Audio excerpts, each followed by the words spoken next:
semuanya, kami dari kelompok 12 yang beranggotakan saya Abdul Rizky. Saya Aditya Suratno Putra. Saya Fadlata Farezi. Jadi kami di sini kelompok 12 akan ngebahas soal tantangan dan hambatan perekonomian Indonesia di masa yang akan datang. Nah, jadi Indonesia sebagai negara berkembang yang kaya akan sumber daya alam dan memiliki populasi yang besar, Indonesia memiliki potensi ekonomi yang luar biasa. Namun, potensi ini juga diiringi oleh berbagai tantangan serius, seperti infrastruktur yang belum merata, kesenjangan pembangunan antar wilayah, dan bonus demografi yang tidak diiringi dengan jumlah lapangan kerja yang layak atau cukup yang mengakibatkan angka pengangguran masih tinggi. Semua hal itu masih menjadi tantangan dalam kegiatan perekonomian Indonesia. Kemudian di sisi global, Indonesia juga terdampak oleh ketidakpastian ekonomi dunia dan fluktuasi harga komoditas dunia, di mana Indonesia masih bergantung pada negara-negara ekonomi besar, seperti contohnya Amerika Serikat, yang membuat negara Indonesia masih belum bisa mandiri secara ekonomi dan masih sering mengalami fluktuasi harga. Kemudian kita akan ngebahas soal definisi dan aspek utamanya. Lalu apa sih itu perekonomian Indonesia? Nah, menurut salah satu ahli ekonomi Indonesia yaitu M. Manulang, perekonomian adalah keseluruhan hubungan timbal balik antara kegiatan-kegiatan ekonomi dalam suatu negara. Nah, kemudian menurut salah satu ahli ekonomi juga yaitu Sadono Sukirno, perekonomian Indonesia adalah sistem ekonomi campuran, yaitu perpaduan antara sistem ekonomi pasar bebas dan intervensi dari pemerintah itu sendiri. Pemerintah di sini berperan penting dalam mengatur perekonomian Indonesia, terutama dalam bidang kebijakan fiskal, moneter, serta sektor strategis. Nah, kemudian perekonomian Indonesia juga mencakup semua aktivitas produksi, distribusi, dan konsumsi barang serta jasa, baik kegiatan ekonomi antar satu individu atau kelompok dalam negeri maupun antar negara, di mana hasil semua keuntungan perekonomian yang ada ditujukan untuk meningkatkan atau memutar kegiatan perekonomian yang ada di Indonesia itu sendiri. Nah, di sini ada beberapa aspek utama dalam perekonomian Indonesia, yaitu pertama adalah produksi, contohnya adalah di sektor pertanian dan industri. Yang kedua ada distribusi, contohnya ada di perdagangan dan logistik. Yang ketiga ada konsumsi, contohnya ada di pemakaian barang oleh masyarakat. Yang keempat ada investasi, yaitu penanaman modal oleh pemerintah dan swasta. Kemudian ada kelima ada keuangan dan perbankan. Yang keenam ada kegiatan ekspor dan impor barang atau jasa. Yang ketujuh ada pajak dan kebijakan pemerintah. Ini tuh maksudnya ada kebijakan fiskal ya. Nah, kemudian ada sektor-sektor ekonomi Indonesia. Sektor perekonomian Indonesia ini terbagi dalam 3 sektor besar. Yang pertama itu ada sektor pertanian, kedua ada sektor industri, yang ketiga ada sektor jasa. Masing-masing dari sektor ini memiliki kontribusi penting dan tantangan tersendiri, mulai dari modernisasi hingga daya saing global. Baik, sekarang kita akan membahas faktor hambatan perekonomian Indonesia domestik. Yang pertama adalah pengangguran, yang dimana tingginya jumlah pencari pekerjaan yang tidak terserap oleh pasar kerja formal. Contohnya itu kayak banyak lulusan universitas di daerah yang tidak mendapatkan pekerjaan sesuai dengan bidang dan jurusan yang diampu dikarenakan kurangnya industri lokal yang sedang membuka lapangan pekerjaan. Yang kedua adalah utang luar negeri, yang dimana kita masih ketergantungan pada pinjaman luar negeri untuk membiayai pembangunan di negara ini. Contohnya itu kayak proyek infrastruktur yang masih dibiayai oleh utang dari Bank Dunia atau IMF yang memperbesar beban pembayaran bunga negara. Lalu yang ketiga adalah pembangunan yang tersentralisasi, yang dimana ini fokus pembangunannya ini masih terpusat di Pulau Jawa.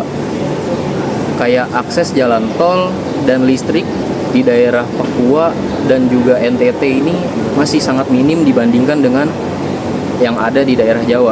Lalu yang keempat adalah regulasi dan institusi, yang dimana aturan pemerintah yang rumit dan tidak konsisten ini membuat para investor enggan untuk berinvestasi di negara kita. Contohnya tuh kayak izin pendirian usaha di negara kita itu masih diperumit oleh birokrasi yang berbelit, yang dimana waktu-waktu untuk pembangunannya itu diperlambat sampai berbulan-bulan. Nah, lalu yang terakhir adalah produktivitas tenaga kerja. Nah, tenaga kerja di Indonesia ini masih cenderung kurang terampil dan efisien. Contohnya tuh kayak di pabrik tekstil, produktivitas per jam pekerja yang ada di Indonesia masih kalah dibanding dengan Vietnam. Oke, sekarang kita akan membahas tantangan perekonomian Indonesia domestik. Yang pertama itu infrastruktur yang masih belum merata. Akses transportasi dan energinya itu masih belum menjangkau seluruh wilayah. Contohnya tuh kayak harga bensin dan bahan pokok yang ada di Papua itu lebih mahal dikarenakan sulitnya distribusi. Lalu yang kedua ada kestabilan finansial, yang dimana fluktuasi nilai tukar dan defisit fiskal masih sangat mengganggu perekonomian Indonesia. Yang dimana contohnya nilai rupiah melemah terhadap nilai dolar Amerika Serikat. Akibatnya suku bunga global menjadi naik. Lalu yang ketiga adalah kurang ekspor dan penurunan nilai perdagangan internasional. Nah, ekspor Indonesia masih rendah dan masih bergantung pada komoditas mentah. Contohnya itu seperti saat harga batu bara global ini turun, ekspor yang ada di Indonesia juga ikut anjlok. Lalu yang keempat adalah kurangnya sumber daya alam di beberapa wilayah. Nah, ini tidak semua daerah punya sumber daya yang bisa dieksplorasi. Contohnya itu kayak daerah perkotaan seperti DKI Jakarta masih tergantung pada pasokan dari luar. Nah, terus yang terakhir adalah kurangnya perhatian terhadap kesejahteraan petani. Nah, petani sering tidak mendapatkan harga yang layak dan minim perlindungan. Contohnya tuh kayak harga gabah yang jatuh saat panen tanpa subsidi pemerintah. Nah, kita akan membahas tantangan globalnya. Tadi kan kita sudah membahas tantangan yang ada dalam Indonesia itu sendiri. Oke, jadi yang pertama tantangannya adalah melemahnya permintaan global. Nah, resesi atau perlambatan ekonomi dunia menurunkan permintaan ekspor. Nah, contohnya itu kayak penurunan pesanan tekstil dari Eropa dikarenakan lagi ada krisis energi. Lalu yang kedua, ketidakpastian kebijakan moneter global. Nah, kebijakan suku bunga bank sentral negara besar ini sangat berdampak pada pasar uang Indonesia. Contohnya tuh kayak kenaikan suku bunga The Fed ini menyebabkan investor asing menarik dana dari Indonesia. Lalu yang ketiga itu adalah ketegangan perdagangan internasional, yang dimana konflik dagang antar negara menurunkan stabilitas global. Contohnya tuh kayak perang dagang Amerika Serikat dengan Tiongkok. Nah, ini menurunkan ekspor elektronik dari ASEAN termasuk Indonesia juga. Lalu yang keempat adalah volatilitas harga komoditas. Nah, harga komoditas ini kayak minyak, terus batu bara dan juga sawit bisa naik turun secara drastis. Contohnya tuh kayak harga CPO, crude palm oil, turun drastis akibat regulasi Uni Eropa. Yang terakhir adalah potensi krisis keuangan global. Nah, ketidakseimbangan keuangan global ini bisa memicu krisis yang menyebar ke negara lain. Contohnya itu kayak krisis keuangan tahun 2008 yang membuat pasar modal Indonesia ini anjlok dan banyak investor yang hengkang atau pergi. Selanjutnya saya akan membahas tentang tantangan perekonomian Indonesia. Untuk menghadapi tantangan ekonomi, pemerintah Indonesia menerapkan strategi yang mencakup makroekonomi, dorongan pertumbuhan, perlindungan sosial, dan reformasi struktural. Contoh-contohnya itu yang pertama ada menjaga stabilitas ekonomi. Dalam hal ini pemerintah dapat menaikkan suku bunga untuk mencegah inflasi. Nah, yang kedua itu mendorong pertumbuhan ekonomi. Dalam hal ini pemerintah dapat membangun kawasan ekonomi khusus untuk menarik investasi industri. Yang ketiga itu melindungi masyarakat miskin dan rentan.